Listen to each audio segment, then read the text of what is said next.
ٹیلی school تعلیم گھر گھر۔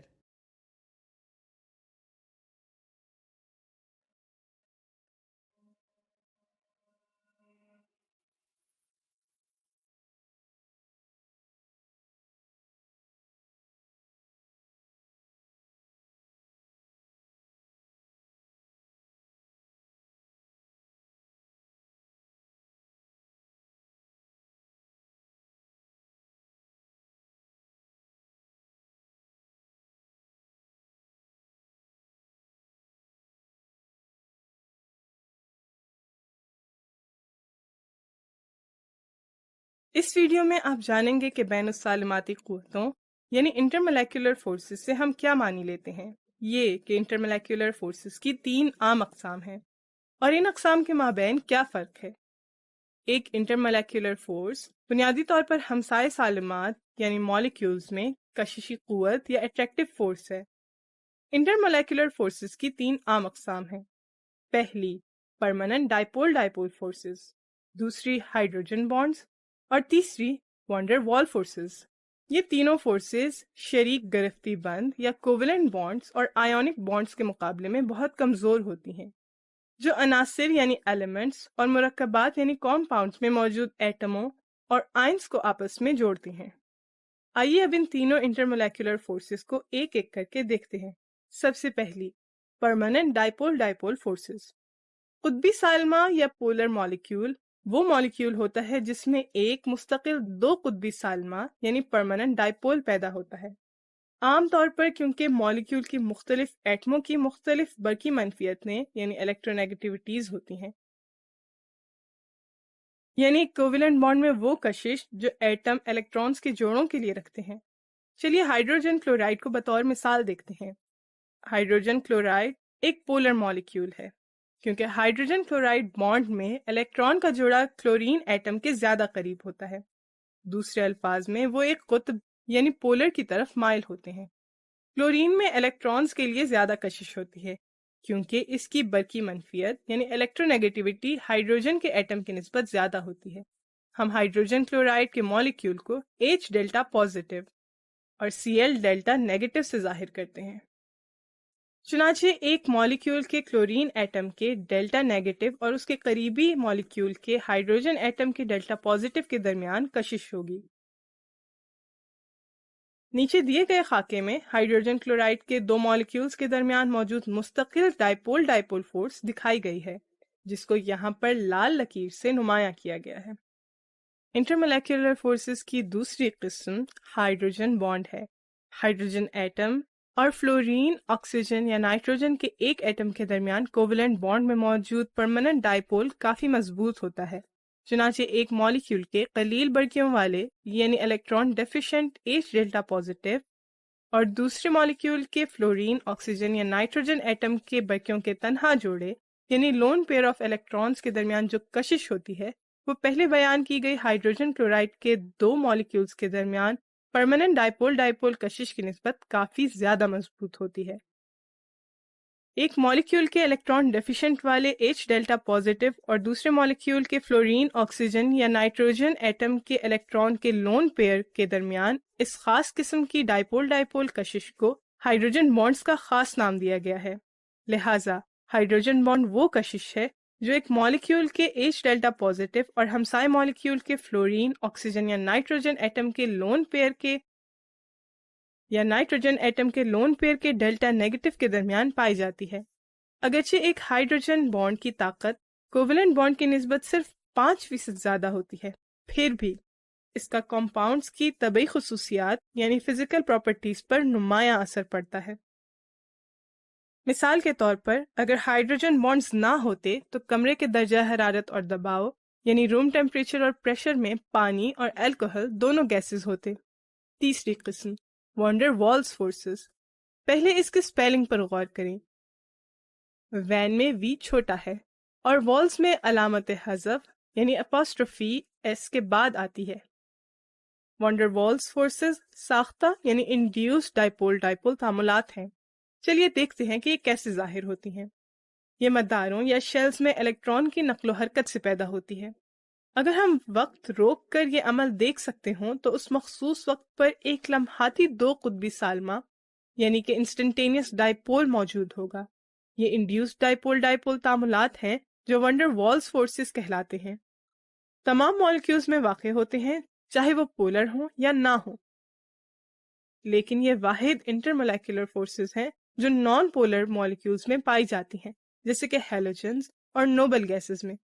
جیسے جیسے مالیکیولز میں الیکٹرانز کی تعداد بڑھتی ہے، وانڈر وال فورسز میں بھی اضافہ ہوتا جاتا ہے۔ اس سے معلوم ہوتا ہے کہ جب ہم ہیلوجنز اور نوبل گیسز کے گروپس میں نیچے کی جانب بڑھتے ہیں تو نقطہ کھولاؤ یعنی بوائلنگ پوائنٹ کیوں بڑھتا ہے۔ تو اس ویڈیو کا خلاصہ یہ ہے کہ انٹر مولیکولر فورس بنیادی طور پر دو ہمسائے مالیکیولز کے درمیان موجود کشش کی قوت ہے۔ تین انٹر مولیکولر فورسز ہیں: پرماننٹ ڈائپول فورسز، ہائیڈروجن بانڈز اور ونڈر وال فورسز۔ ہائیڈروجن بانڈز ایک مالیکیول کے ہائیڈروجن ایٹم اور دوسرے مالیکیول کے فلورین، آکسیجن یا نائٹروجن ایٹم کے درمیان موجود ہوتے ہیں۔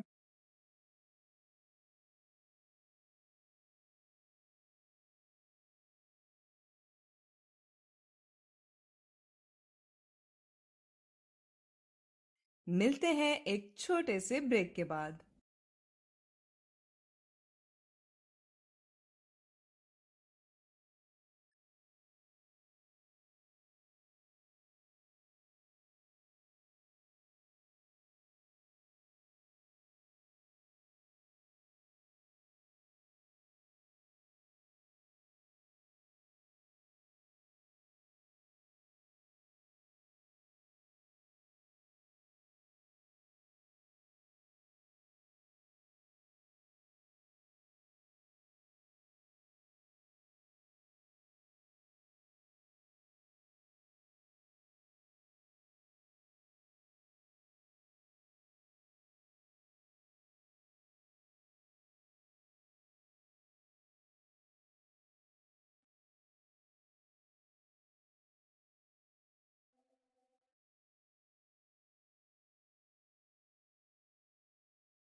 چلیں اب چلتے ہیں واپس اپنے لیسن کی طرف۔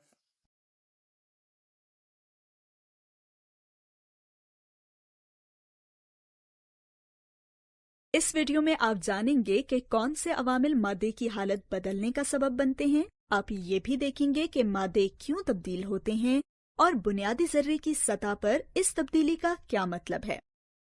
ذرا اپنے ارد گرد نظر ڈالیں۔ آپ مادے کی 3 قسم کی حالتوں میں گھرے ہوئے ہیں۔ ان میں سے بہت ساری چیزیں ٹھوس یا سالڈ ہوں گی۔ آپ جس زمینی سطح پر کھڑے یا بیٹھے ہیں ممکنہ طور پر وہ ٹھوس ہے۔ اس طرح آپ کے گرد کچھ چیزیں مائع یا لکوڈ بھی ہوں گی۔ اوپر آسمان کی طرف دیکھیں، کیا آپ کو کوئی بادل نظر آئے؟ یا شاید جہاں آپ ہیں وہاں بارش ہو رہی ہو۔ پانی عام ترین مائع ہے جو اس زمین پر سب سے زیادہ پھیلا ہوا ہے۔ اب ذرا اپنے بازوؤں اور ہاتھوں کو تیزی سے حرکت دیں۔ کیا محسوس کیا آپ نے؟ یہ گیسز کا ایک مرکب ہے جسے ہوا کہتے ہیں۔ آپ گیسز کو دیکھ تو نہیں سکتے، لیکن آپ ان کے اثرات ضرور دیکھ سکتے ہیں۔ درجۂ حرارت میں تبدیلی کر کے ہر قسم کے مواد کو ٹھوس، مائع اور گیسز میں تبدیل کیا جا سکتا ہے۔ ٹھوس مادوں میں جو ایٹم ان کو بناتے ہیں وہ قطاروں اور کالموں کی ایک جالی میں مضبوطی سے ایک ساتھ جڑے ہوتے ہیں۔ ایٹموں کے مابین بانڈ بہت مضبوط ہوتے ہیں اور یہی وجہ ہے کہ آپ کے آس پاس کی ٹھوس چیزیں ایک مستحکم شکل میں ہی رہتی ہیں۔ اگر آپ ایٹموں کو پریڈ کرتے ہوئے ایک فوجی دستے کے طور پر تصور کریں تو آپ انہیں ایک مخصوص جگہ پر ارتعاشی حرکت یا وائبریٹ کرتے ہوئے دیکھیں گے۔ ٹھوس کو گرم کرنے، اس کا درجۂ حرارت بڑھا کر ہر ذرے کو مزید توانائی دینے کا تصور کریں۔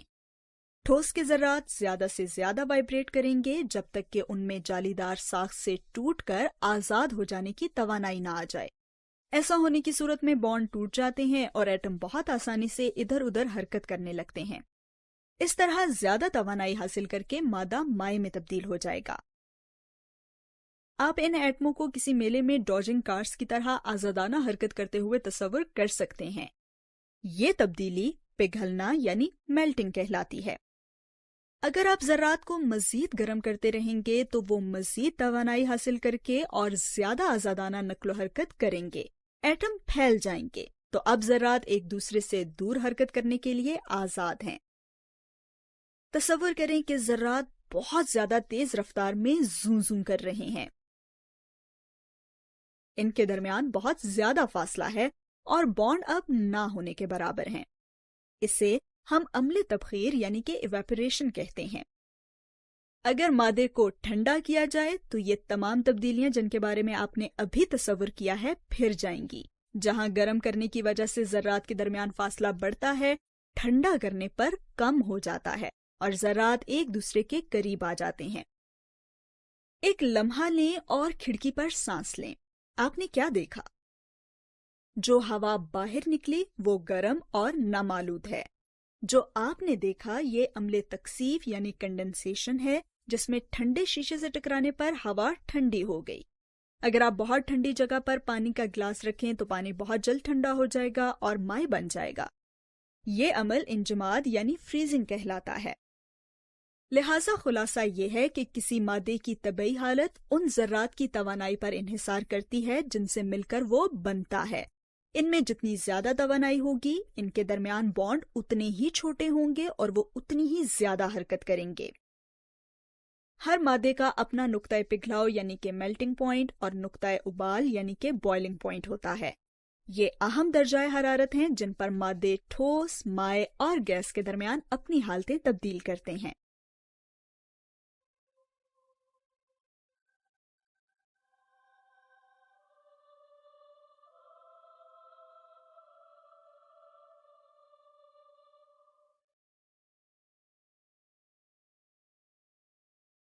ملتے ہیں ایک چھوٹے سے بریک کے بعد۔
چلیں اب چلتے ہیں واپس اپنے لیسن کی طرف۔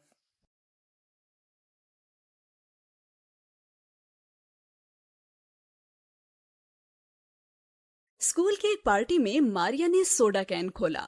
اس نے گیس کی تیزی سے باہر نکلنے کی آواز تو سنی، لیکن اس کی ڈرنک باہر نہیں گری۔ اس سے ماریا کو حیرت ہوئی کہ مائعات یعنی لیکوڈز اور ٹھوس یعنی سالڈز کے برعکس گیسز اتنی جلدی کیوں پھیلتی ہیں۔ اور پتہ یہ چلا کہ گیسز اپنی سالماتی یعنی ملیکولر خصوصیات کی وجہ سے باقیوں سے ذرا مختلف انداز میں برتاؤ کرتی ہیں۔ تو اس ویڈیو میں ہم گیسز کے مالیکیولز کی اس نقل و حرکت یعنی موومنٹ پر نظر ڈالیں گے جس کی وجہ سے گیسز میں یہ خاص خصوصیات موجود ہیں۔ ٹھوس اور مائعات کے مالیکیولز مضبوطی سے ایک دوسرے کے ساتھ جڑے ہوتے ہیں یا کلسٹرز کی شکل میں ہوتے ہیں۔ ان کے برعکس گیس کے مالیکیولز ایک دوسرے سے بہت دور ہوتے ہیں، اور اس کی وجہ یہ ہے کہ گیسوں میں بین السالماتی قوتیں یعنی انٹرمولیکولر فورسز بہت کمزور ہوتی ہیں۔